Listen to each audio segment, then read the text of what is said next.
J'ai dit pourquoi pas, fais-moi lire.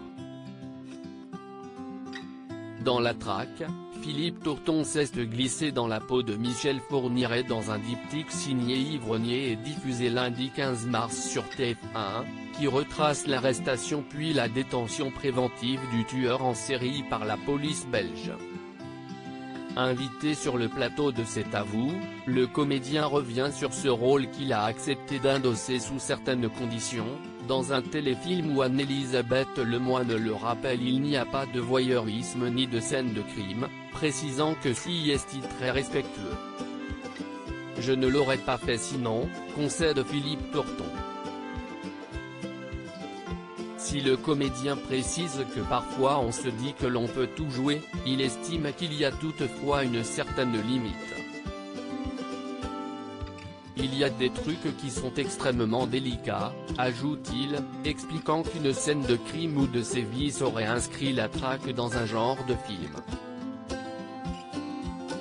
Et puis ça pollue ce que l'on veut dénoncer aussi d'une certaine façon, le voyeurisme empêche de faire passer un message, donc ça je ne l'aurais pas fait, admet-il, tandis que de son côté Ivrognier, le réalisateur du téléfilm, a fait très attention aux victimes et à leurs proches.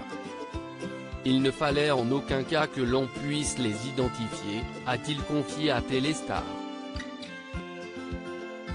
Un téléfilm au plus proche de la réalité sans porter préjudice, un téléfilm qui a toutefois été très critiqué, notamment par le fils de Michel Fourniret, mais aussi des familles de victimes, qu'il n'a par ailleurs pas prévenu avant de tourner la traque. Ça, ce n'est pas de mon ressort, a-t-il estimé, précisant que son travail est avant tout de réaliser un film tout en faisant en sorte de ne pas heurter ou manquer de respect aux victimes et à leurs familles. Quant aux enquêteurs de la fiction, ils sont justement fictifs car le policier belge tenait à garder l'anonymat, explique le réalisateur. Nous avons donc essayé d'être au plus proche de la réalité sans que cela porte préjudice à qui que ce soit, a expliqué Ivrognier.